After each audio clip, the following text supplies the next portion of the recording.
So yeah, we can't say anything about Heat 8 because obviously Heat 8 hasn't started. But we have four bands coming this Sunday, which are We Are Broken Tooth, Rive, For the Hornets, and Sulukara. Four bands. I've only heard one of the names for the Hornets, and I have no idea about any of the bands. So you guys, do you know much about any of these? I do, yeah. You say We Are Broken Tooth. I think that's just their sort of Facebook handle, their social media handle.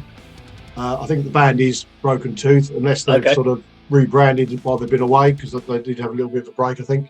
I'm not sure if they've competed in the competition before. They've certainly played at Club 85. I've seen them a couple of times. Really good, powerful metallic hardcore. I'm looking forward to seeing them. Got an album out on the streaming services and a couple of EPs. Yeah, good band. For the Hornets, obviously a big fan of them. Sort of, not quite sure how to describe them. Sort of pop. They've got punk elements. You know. Did you nearly say pop punk band? I did. Pop punk. It's not. It's definitely going to make me hate that band. No, it's not.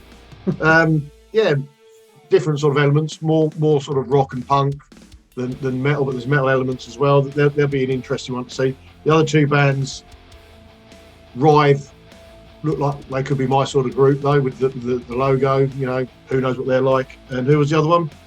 Sulukara. Again, don't know them either. But yeah, should be a good final heat. And is Earthbound headlining? Earthbound, yeah. Yeah, good to see them again as well. Yeah. I mean, Kirk, have you heard of Rive or Sulukara? No, the only band I've heard of is For the Hornets. Just the name, but Andy, you're not selling them to me. Unless it is punk rock and metal. If there's any pop and punk in there, I'm going to fucking detest that music. Sorry for swearing. You know what? We're pleasantly surprised. I mean, that they will be, what's the word?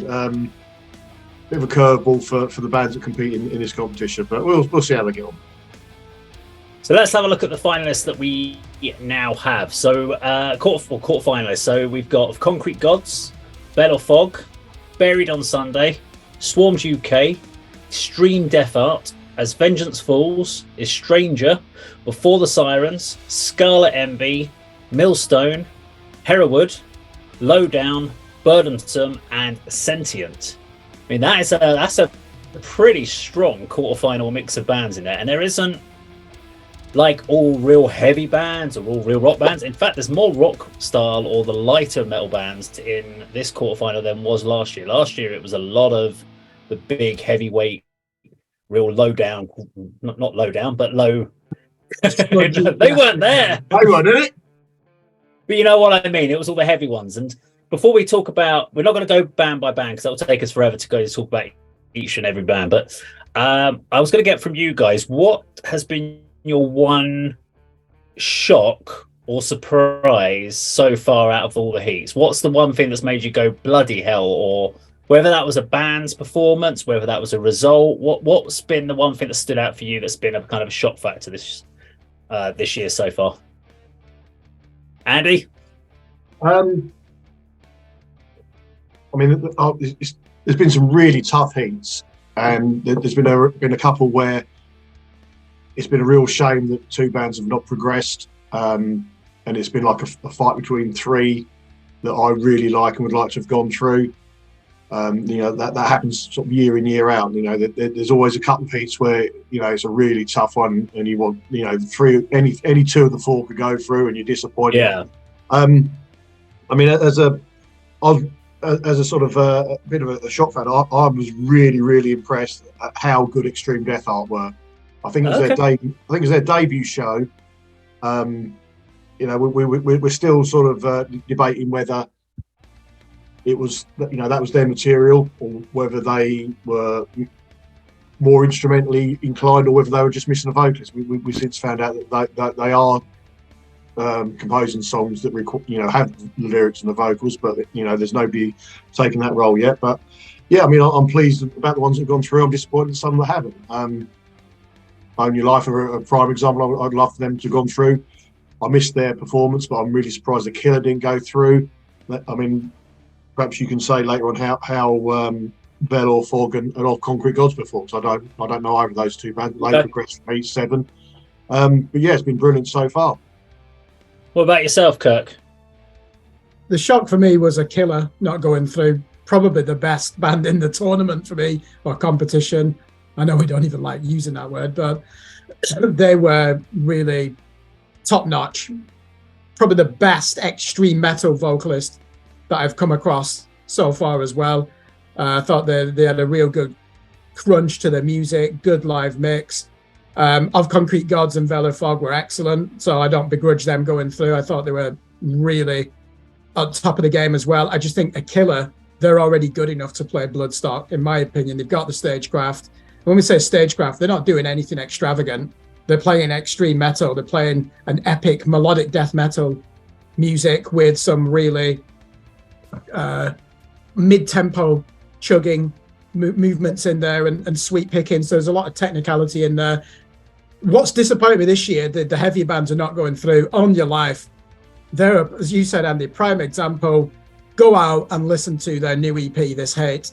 It's one of, I think, 5 records that I've awarded a 9 out of 10 so far this year. And I think I've reviewed 95 records so far. They were just so aggressive, but the riffs were so well crafted. You know, I kept saying they were like a hardcore band playing bolt thrower riffs. They even had pinch harmonics in there. The drummer, real good influence coming through from Fear Factory and bands like that. The bass player listens to jazz, so he's playing some really off-kilter stuff as well. Good to see my friends in Scarlet Envy get through.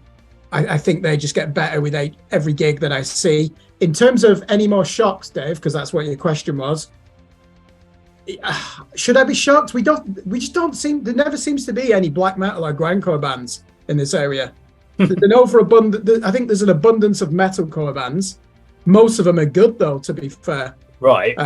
And it's only when going back and listening, for example, the progressive metalcore band Far From Refuge. Again, go and listen to their singles. I thought they were very strong on the night. They were just in probably the toughest heat. What a band. Same with Buried on Sunday. They are really talented. They're such a productive band, those boys. They've done an album of 54 minutes, 13 tracks. They've already got a new EP coming out, and they've got the second album written. And we're talking about really well-crafted songs as well, you know, with some technical moments. So, Dave, let us put it back onto you, though. What has shocked you? It's not been any one particular band. For me, it's the shock has been the lack of awareness from bands about what they needed to do to get to the next stage.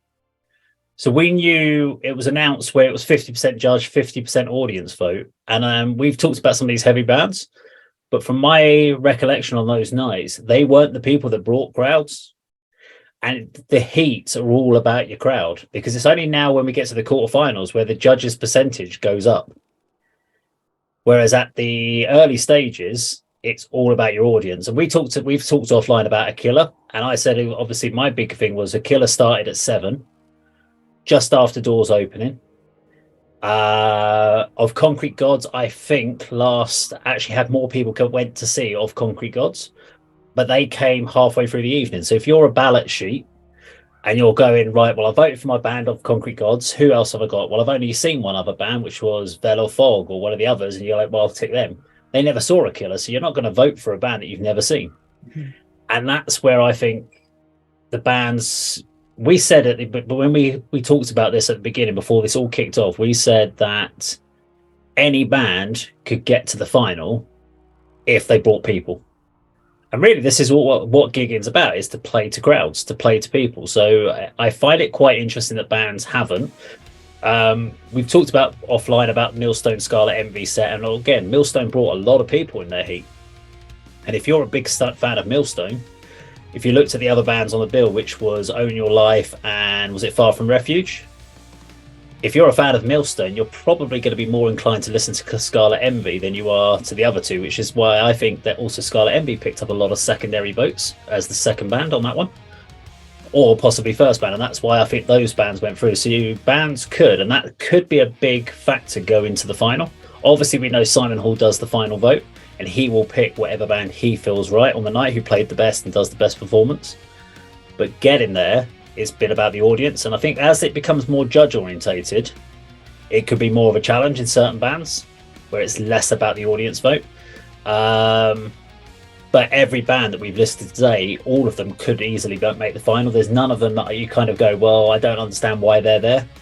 All of them deserve to be at quarterfinal stages. Agreed. Yeah. I would like to see, though. I mean, seeing like last, I mean, you saw it, Kirk. It wasn't a busy night last Sunday. Very poorly attended, Andy. When we were there, I reckon there were probably less than 15 people watching a killer. That's not their fault. I mean, the first time the weather wasn't great. Yeah, I was disappointed. Whereas the turnout, I think the best turnout was it. It probably was the one with Buried on Sunday, wasn't it? They had a good turnout. Yeah, there's been a couple. There've been a couple. Heat 3, I think, was pretty good as well, and so there's a couple have been really good. So I would really encourage bands. It makes such a big difference when you have a decent crowd, for not just for your own band, but for every other band. It makes the night more enjoyable. It means that even bands that have not maybe got through to the next stage, they've played in front of a good crowd, they've had a good evening, they don't mind it as much. So I think it's really important that the bands now at getting quarterfinal stage really put the work in about driving these gigs rather than it just being another gig that you're playing around the corner in another bar at the Horn or at the Corn Exchange or one of these other places. It's a really important one because there is consequences at the end. So I think it's important. Okay, so let's have a think. Now, although we're going to say there's a whole lot of bands we've listed, what are your 4 bands that you think will potentially make the final? Now, we can't control that because there's judges involved, and each judge has got different viewpoints. I know me and Andy and me and you, Kirk, we judged last week and we gave different scores out because we scored it in a different opinion on what we saw. So it is going to be very difficult with the different judges. But if you were to say which 4 bands do you think will be there at the end, who would you say? Oh, should I go first then? Yeah, go on. Yeah, give you a chance to see who you think. Yeah. Okay, I think Sentient will be there. I think Before the Sirens will be there. I think Buried on Sunday will be there, and I think Millstone will be there. That's my guess. Sorry, Scarlet Envy, I'm sorry. I feel so bad saying that. But I know from sort of speaking to people involved, fortunately for me, Scarlet Envy and Sentient aren't drawn together in the same quarter final. So they may well both progress to the semis. I agree with you, Dave. I think Sentient will definitely be in the final. Buried on Sunday really did impress me. I've seen them before. I've listened to their album this week, Kirk, and it is fantastic. There's such a variation in the songs and the vocals, in the guitar sound, everything. It's a really strong album. I'll be going back to that. I think Extreme Death Art will do well, but I think if they can't bring a singer in who's going to deliver the vocals on the songs, I think that'll impede them. If they had a full lineup, I think they'd do very well. I don't think they'll get to the final. I'm gonna go Sentient, Buried on Sunday. I think Low Down. Okay. I can't say about how good Velour Fog or Concrete Gods were. Before the Siren and Scarlet Envy, so I'm going for 4 out of 5. But like you said at the beginning of this piece, such a strong quarterfinal lineup. There's nobody there who shouldn't be there on their own merit. So we'll just have to see how it progresses, and perhaps we'll discuss this again after the quarters. Maybe, you never know. Go on, Kirk. What do you reckon? So I should say at the start, probably my favourite band in this is Burdensome. And they've never got the vocals right live on the 4 occasions I've seen them. And I found out, Dave, we spoke to the sound engineer, and the boys in Burdensome had basically asked for the sound levels to be too high. So that's their own fault. And they should have listened to what the sound engineer was saying, because if I could hear Declan's vocals, probably the best band in this competition for me. And we've heard them on record now, and wow. That is real top quality death metal, and there's not enough of that in this competition. I didn't see Swarmed, and I know they're my type of band from what I've experienced when we were watching the highlights. So big hopes for them. and Extreme Death Art. I agree, Andy. I would definitely have voted for them. I just wasn't at that gig. So from the remaining bands, Buried on Sunday, great songwriters. I've got to say, 78, I think that's the one band we all agree on, isn't it? They are so tight at the moment. They really are. Really stepped up from last year as well. They're really operating at full tilt, aren't they, that band? And you can see they're confident and enjoying themselves. Let's have a think. Yeah, I mean, Scarlet Envious, they're such strong songwriters. And it's good to see them go through. And I'd love it if they were to win it. Same also with Before the Sirens. I think the three bands that stand out as songwriters are Buried on Sunday, Scarlet Envy, and Before the Sirens. These are bands that genuinely do have really clever bridges and choruses, and they know when to put the middle 8 mosh parts in. And there's actually, they're quite technical underneath the simplistic song structures. So that, to me, that's very intelligent music when you're able to do that. But the fourth one, let's sort of think. I don't want it to be wishful thinking. Now, do you know, Wildcard, Velour Fog. There's no one like them in the band. They are a dangerous band. The only problem with them, and I hope they don't get offended, they do look like they are fucking class A drug addicts. I just, when you see them, it's like I don't even know if I should interview them. They just look. I love the way you go. I hope they don't get offended. Really? Honestly, oh, no, that's a compliment. Well done, Kirk. They just look like they fucking live and breathe that on the edge rock and roll lifestyle, a bit like Megadeth did in the 80s. And I don't mean Sunset Strip Boulevard either. There's just something about that band that I have to take a step back. They are dangerous. You'll be pleased to know I'm on the 10th of May. So I'll join you on it. I hope they're not offended. I'll find out when I do the interview. First question: are you drug addicts? Yeah. Our subscribers just gone down by 4. Say that again, mate. Third time. So our subscriber count has gone down by 4. Oh, okay. Yeah, true. Yeah. Yeah. Sorry, Velour Fog. Great band. But anyway, they're my wild card, so I'll go for them as the fourth. Okay. Jane's Addiction meets Eddie Van Halen meets Rage Against the Machine. Don't even know how to describe them. I hope, based on what we've already said, I really hope that when we get to the quarterfinals, personally, and I know this has been something you guys are aware of because we're all part of the judges chat group. I hope Buried on Sunday do not do a cover in the quarters. I think it's too many songs as well. They don't need to. They don't. I filmed them doing a full 1 hour set before, so they have enough material. They shouldn't be doing. Personally, what we want to see from bands in a battle of the bands is showing your writing skills. So we want to see original material. I believe Buried on Sunday was the only one that's done a cover this year. So I really hope, and me personally, I wasn't a judge on that, but me personally, I would have marked the band down for songwriting if you put a cover in, because that shows me that you haven't been able to write a song or enough songs to fill a set, which is not good. But that's just something. I did judge that heat, and I didn't penalise them for that. And it's weird. In our judges group, some judges were fine as long as the cover was done well.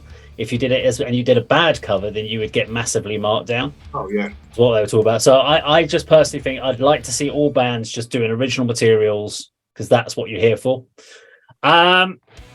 One other thing I've got for here around talking about Metal to the Masses is it started out a few years ago where we had headliners for the quarterfinals and the semi-finals and final.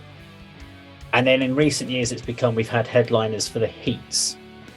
Do you feel, I mean, from each of you, I'm interested in your viewpoint. Do you feel that having headliners is beneficial to the heats or not? What's your viewpoints on them? I think it's the first year. I might be wrong. I'd say it's the first year they've been in the heats. I'm almost certain that's the case.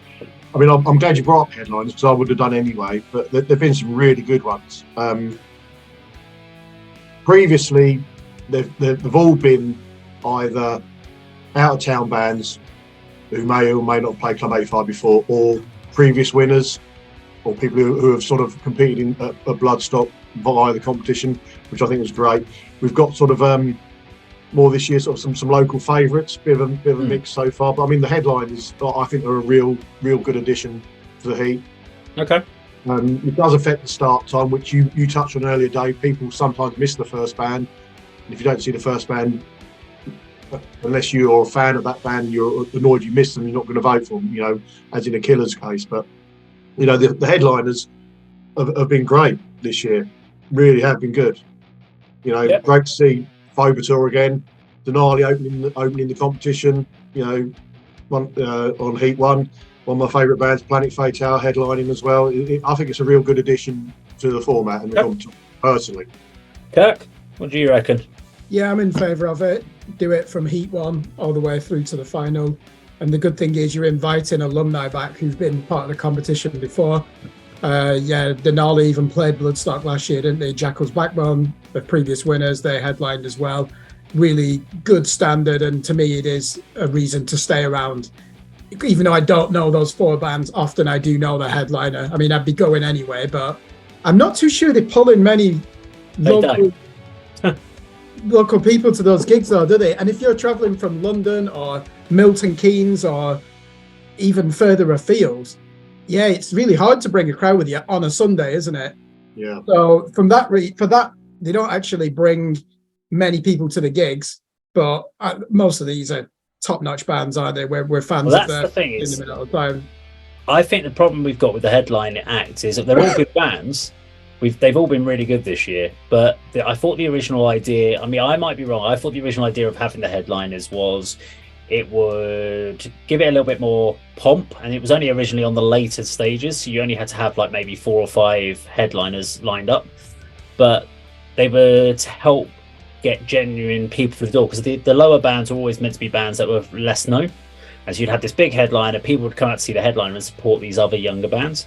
Yeah, I'm seeing more people turn up for the bands playing the heats than the actual headliners. So when I've also noticed, I don't know if you guys noticed it, that when the headliners play, they always start to almost an empty room in a lot of cases, and then slowly people start to filter back in. So we're not seeing that kind of transition. I'm wondering whether or not the heat shouldn't have headliners and we should go back to quarterfinals, semi-finals, and just focus on having bands that actually generate potentially volumes. And maybe we just need a slightly later start so more bands potentially can get seen, or more people see the 4 bands that are competing. Maybe that's a way to do it, and then just have music playing while everyone kind of mills around waiting for the results. I don't know. Yeah. It is nice to see them, but I haven't seen any of the headliners really bring a lot of people in, which is a shame. Yeah, it's a disappointing. I think you touched on last week wasn't a great attendance, and Old Horntooth, I'd love to see them. They would have, it's disappointing they've come from wherever they've come from, to headline to perhaps a fairly low populated venue. When it was bandied around, and I don't know how far and how realistic this idea was going to be, but I did hear they was going to have non-competing up and coming, perhaps first gig bands opening the cheat, which would have allowed you then to see all the competing bands if you did arrive a little bit late. But yeah, I mean James from as well as I can't remember which one, but 6 tonight would have been tough. But if you've got a band who are just finding their feet and cutting their teeth on the live stage, it's a great opportunity, and it gives people the opportunity to get to the venue and not miss the competing bands. But yeah, I mean, one of the things, there's a couple of the guys have mentioned in the live chat. So we've got James from Millstones mentioned that. Hi, James. The Heat headliners are a double-edged sword. It ups the entertainment level and adds to the crowds, right? But also those bodies that are coming to watch the headliners may not turn up till much later, so they get voting slips, but only have seen the last couple of bands, which means only those bands are getting the potential votes again. So we're not seeing every band through. So that's one problem with having the headliners in that case. Good point, James. Nicholas Scott mentions having the guest headliners is a good networking opportunity, which is another bonus for competing bands to actually have a chance to meet these other bands and speak. So, and usually the headliners are obviously playing in some of the better venues, or doing it for a little bit longer. So yeah, good points both from James and Nicholas on that one. Yeah. So interesting. So we've got a few things there. So we've got audience votes, we've got the headliners, we talked about that one. I don't know who the judges are as far as the rest of the year now for the quarterfinals and semis. But it is one thing I've always been interested about the judging. Yes, we've all been given this criteria of how to score it, but it's all down to your personal listening opinion. So something that I really like, I can judge it and go, well, that's really well written song. Whereas if it had been something like Old Horntooth, if that was a competing band, it's completely not my sort of thing, and I'd be like, songwriting ability 2 out of 10 because it's 4 chords. It's out of your comfort zone, isn't it? Yeah, and you're being fair though. You can't just give it. You know, we can't just be sympathetic, and we don't want to. It's not about upsetting people, but with art, we all have an opinion. And we're all emotional about it, so we are going to make value judgments. That's just what we do, don't we? It would just be nice. I don't know whether or not if from the judging, which is why I had hoped that Danny was going to join us today, but I was wondering if there is a centralized judge every week who just goes through the scores and just checks them and goes, actually, well, I listen to this all the time and I've got a wide range of music, and I'm thinking, hang on, this scoring is a bit odd compared to what I've seen. Why is the scores the way it is? I don't know, but I think that was something that I'd really like from maybe get an update from Danny or Cassie or Bob or any of them, just because I don't know if there is one judge every week that's the same. I know there's always 3 guest judges, but is there a 4th one that kind of works on it? I know. Dave, can I just, on this point, I judged Heat 6, which had Swarmed, Dialect, Buried on Sunday and Psychodrive. Now, that was a perfect heat for me because I've got no connection with any of those bands. It's not the sort of music I usually listen to. You know, Swarmed, Buried on Sunday and Dialect all would fall in the same genre. Sort of, I don't know, what do you call it, Kirk? Metalcore, melodic metalcore, whatever. It's not my usual style of music. So I can judge those bands objectively based on the criteria. Songwriting, performance. Yeah, because you're not invested in them. You don't. That being, these are one of those is a death metal band. They're going to score more highly than the other 2. Do you see what I mean? Yeah. And I think that, so for instance, when we scored things like A Killer and Veil or Fog, they were both very similar in my scoring. Different points in different categories, but the overall final score was very similar for me, even though they're very different. And I prefer personally Veil or Fog's music than I would A Killer, but I could judge it. But I was just wondering from that. We've got a couple of messages came through before we wrap up, because we've got Dave from Lowdown about to join us. So we've got David from Hereward says, I agree with the chance of networking and gaining advice from bands that have been on the circuit for a while, but the late finish can also be an issue for people working next day. Not so much on the Battle of the Bands, Metal to the Masses, but it can be on other nights. And Far From Refuge said, real nice insight. Thanks for what are your thoughts on sharing feedback or even the scores with the competing bands? Now, from my understanding, I don't think they do the scores. They won't give you the score breakdowns, but they will, if you ask for it, you will be given feedback from the judges, but you do have to ask. So Far From Refuge, if you ever wanted that, the judges from that heat should have that information, hopefully still. But I kind of asked about whether they should do it automatically. They should just be an automatic summary sent out to the bands after every one, just to make it so they've got that info. They shouldn't have to chase it, me personally. Don't know what you think.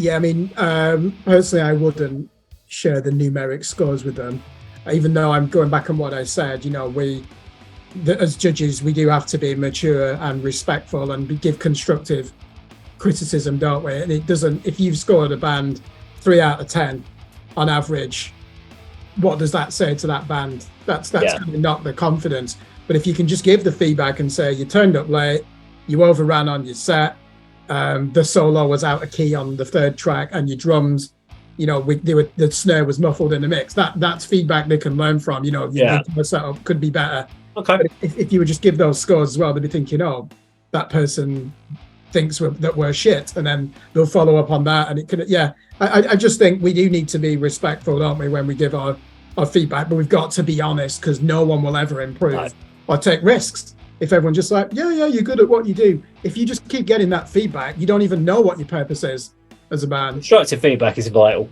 But it does sound there's a few of the guys have mentioned in the chat here that they've asked for it and they've been given the feedback straight away. So it's if you do ask for it, you will receive. Right.